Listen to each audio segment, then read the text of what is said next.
Hello everyone. So before I start my video presentation on our lesson proper, so I just want to introduce myself first.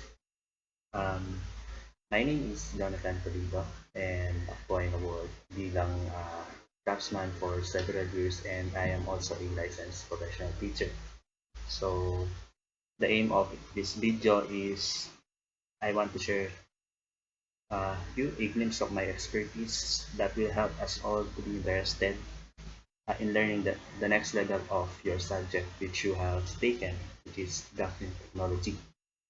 So before we start our lesson proper, I prepared a game here which called jumbled words. So all you need to do is uh, to guess the right word based on the given jumbled letters appeared on your screen. So you have 5 seconds to answer every jumbled letters. Okay, let's start. So our first uh, word is,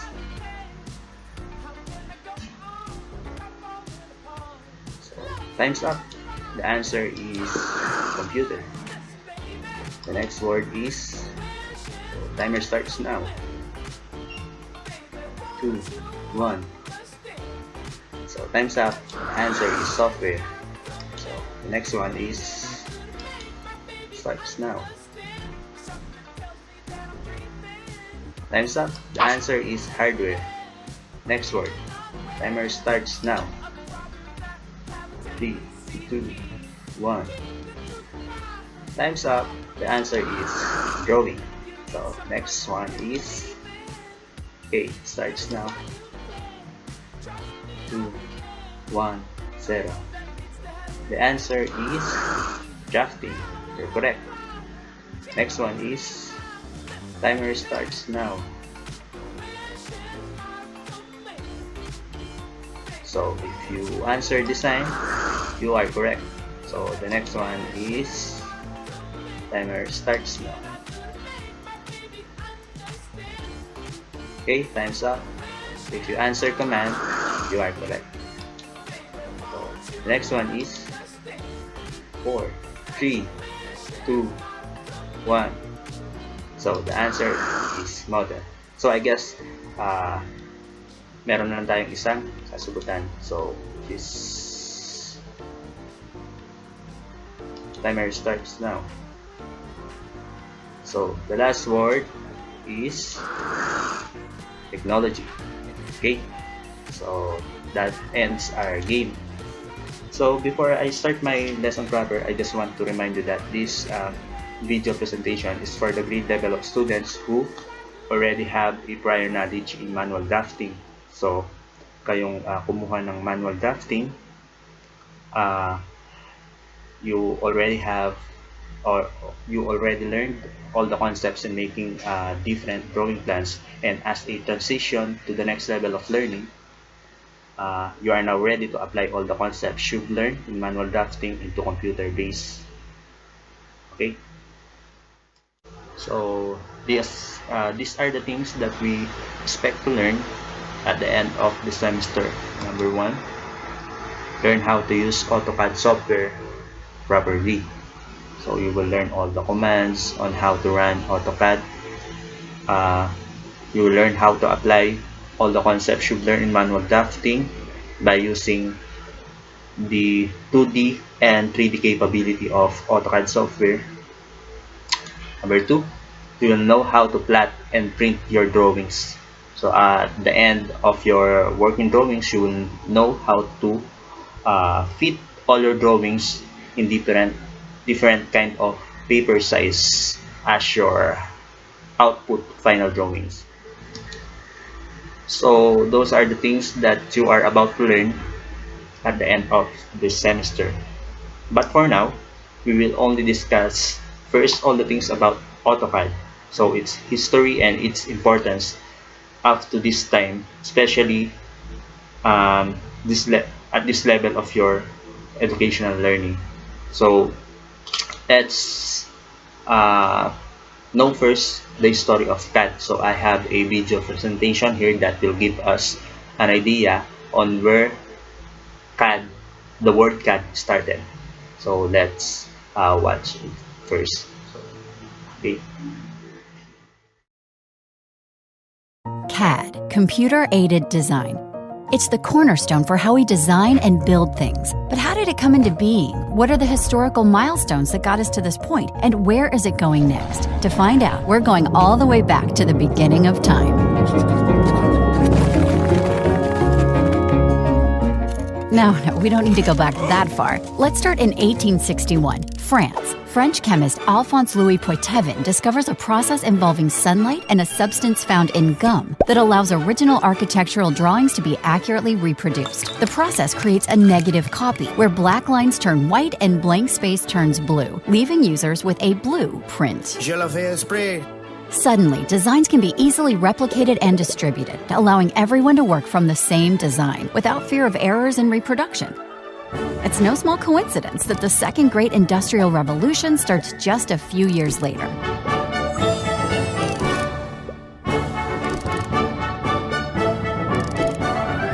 In 1936, British codebreaker Alan Turing invents the Turing machine, which becomes the basis for the modern computer.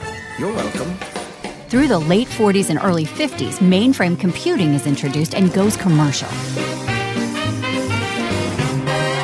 And by 1955, transistors start replacing vacuum tubes, exponentially accelerating processing speed. Then, in 1961, renowned computer scientist Dr. Patrick J. Hanratty joins General Motors Research Laboratories and helps develop DAC, Design Automated by Computer. But it's Douglas T. Ross, computer scientist pioneer and father of computerized machining, that coins the term CAD. Let's call it CAD. Okay. Hooray! Acronyms aside, to this day, it is Patrick Hanratty who's known as the father of CAD. In 1971, while Intel is busy introducing the microprocessor to the world, Hanratty introduces the CAD software known as Automated Drafting and Machinery, or ADAM for short. An estimated 90% of today's commercial drafting software can trace their roots back to ADAM. In 1977, CATIA, the first 3D CAD system, launches, running only on exclusive proprietary hardware. But by 1981, with the release of the IBM PC, desktop computing becomes affordable to the masses for the first time, and we see the beginning of the boom that would soon follow. On its heels, in 1982, John Walker founds Autodesk, and later that year introduces AutoCAD, the first significant CAD program for the PC, changing the world of design forever. Over the next decade, huge strides are made in CAD-based software. 3D modeling is introduced, opening the door to innovative design solutions, like BIM and digital prototyping. Settle down, class. Over the next few years, Autodesk introduces a steady stream of game-changing features, further embedding AutoCAD in the design industry as an indispensable tool of the trade. Class dismissed. In fact, in 2007, Autodesk ships their 8 millionth copy of AutoCAD. From 2010 on, advances continue to be made, including a web-based mobile version of AutoCAD that frees designers to work from anywhere, and Autodesk Recap, technology that allows users to create designs using real-world data captured from photos and laser scans. This is the evolution of CAD, from blueprint to desktop to cloud. Today, we see the Internet of Things continue to provide data to build smarter cities and better products. And eventually, generative design tools will use the infinite computing power of the cloud to change the very way we work, as our computers will begin to have opinions of their own and even begin to create designs for us. We'll have reached the point where the term computer-aided design truly means what it says. The tools of design have come a long way, but the story of CAD is really just beginning.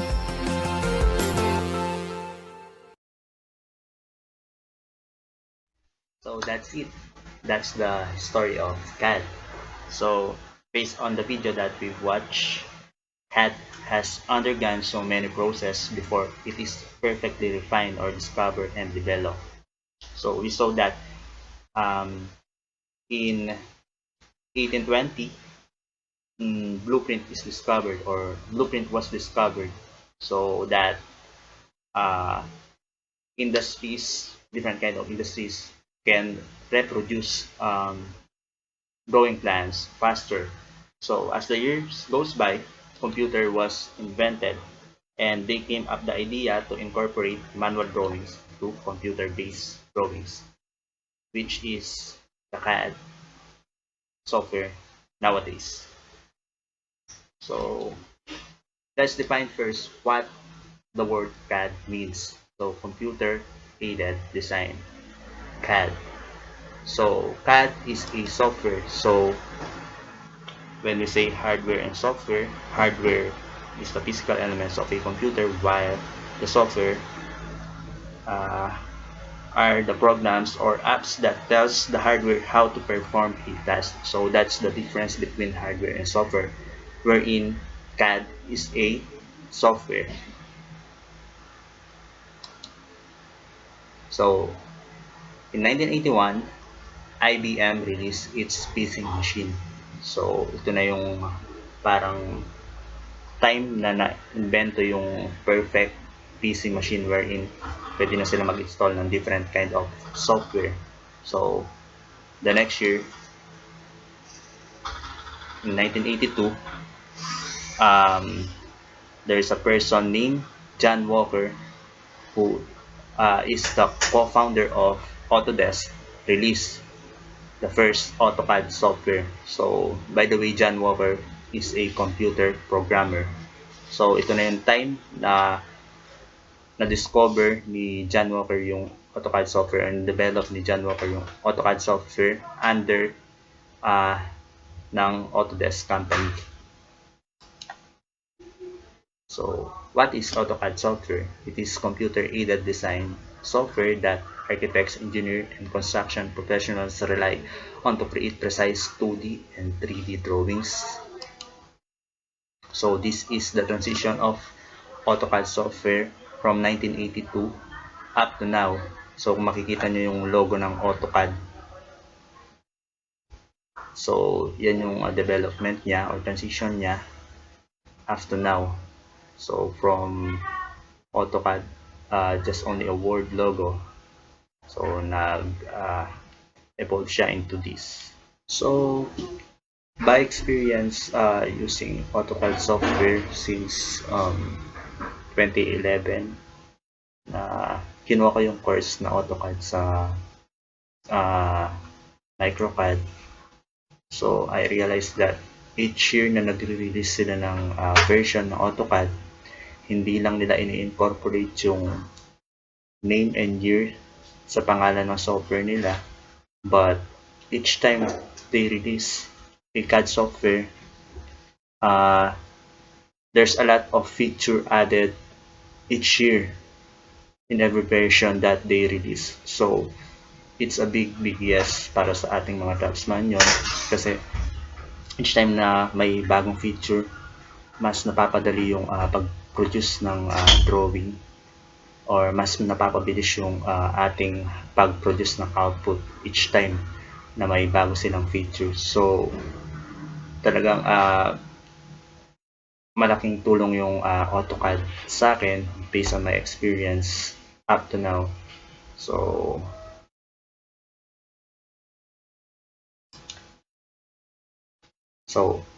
as the years goes by, many companies release or sumunod na rin mag-produce ng CAD software. So iba-ibang companies, tapos they name their software in different ways. So but I think on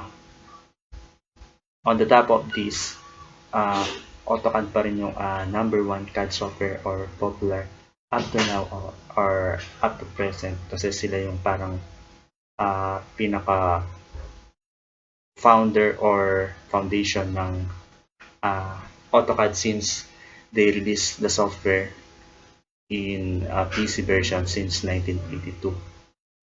So there's a lot of industries using AutoCAD. So engineering, architecture industries, so sa mga constructions yung ginagamit. So kagaya ako, sa construction industry ako as a draftsman,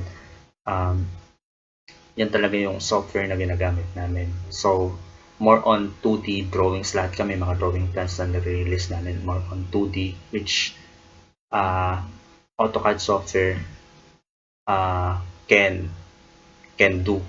So surveyors, ito yung mga nagsusukat ng lupa, o kung may makikita kayong parang may telescope sa daan na may sinisilip. So they also using AutoCAD to plot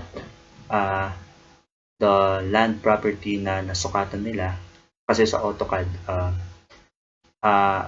may option siya na you can compute the area of the property na nasukatan nyo in a faster way by plotting it only on CAD. So the software computes, kumbaga may auto-compute siya kung gaano kalaki yung area ng lupa na nasukatan nyo without computing it manually. So ganun siya kagaling. And industrial field, so sa mga machinery, mga automobile company, so they are also using AutoCAD to design the parts of the machine, and also the design of different cars na nare-release ng iba-ibang company. So magamit din sila ng CAD software.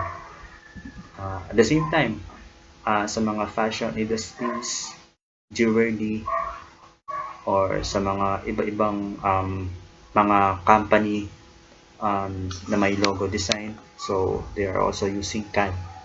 And at the same time, sa mga educational institutions, schools, teachers, students, yan, tayo. So this is the reason why we are studying CAD. So ginagamit natin yung CAD, which is the foundation of our learning na pwede natin magamit Sunday when we are working. So ganun siya ka-useful in different institutions. So I just want to show you some of my output drawings which I produced using AutoCAD software. Okay, so ito yung kagandahan ng CAD software. So you can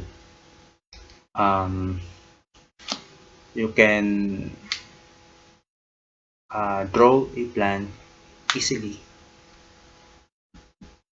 So this is an example of a structural plan using AutoCAD software.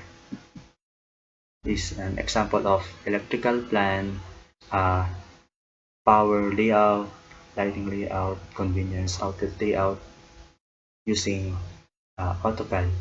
So yan ang mga ibang project ko nung OJT pa. So nakapasok ako ng OJT sa isang parang firm. Nagbebenta sila ng mga lupa, at the same time nagsisell sila ng mga bahay.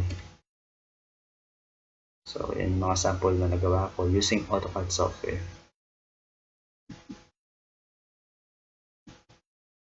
Okay.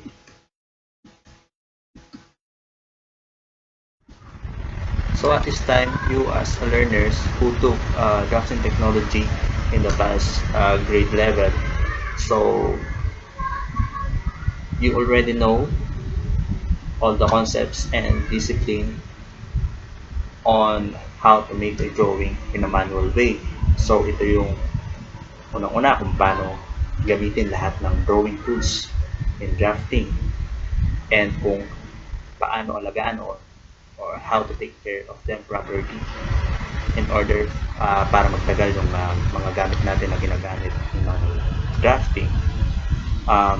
At the same time,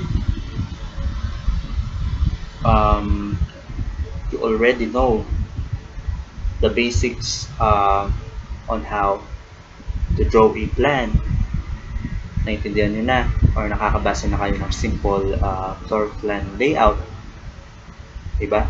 So it means you are now you are already equipped with those capabilities, and you are now ready into a transition or you are now ready on the next level of competency, which you are about to learn, or which you can apply all those learnings that you've learned in the past to the next level, so which is the computer-based drawing, which is AutoCAD. AutoCAD, learning AutoCAD software. So why to implement CAD? So bakit natin kailangan pag-aralan ng CAD at this level or sa next level? So first, to increase productivity of the designer. So hindi lang sa industries as well as sa ating mga estudyante, para mapabilis yung pag-produce ng output natin. So pinag-uusapan natin dito time. So if you compare the time that you are spending on making drawing on the past years, di ba? Kita nyo, bago nyo matapos yung isang floor plan, matagal. And bago nyo maipasa to or maipasa sa inyong guro, dadaan pa ito ng maraming proseso. Gagawa muna kayo ng sketches, and sometimes if there is a revision, uulitin nyo pa, sasayang ko yung papel, and then bago matapos yung lahat, i-ink nyo pa yan. So titintahan nyo pa using your technical pen. So ang daming proseso. So by CAD, using CAD, you can now revise all your plans instantly, anytime, anywhere, without changing the quality of your drawings. And then at the same time, you can easily print your drawings anytime as soon as matapos mo na yung drawing project. So ganun lang siya kabilis. So the next one is to improve the quality of design. Yun nga, as I mentioned earlier, even you revise your plans from time to time, it will not change the quality of your drawing. So unlike on the manual procedures, each time na magre-revise tayo ng plan, magbubura tayo, or yung pinaka worst thing is ulitin mo yung buong plan. So sa kakabura,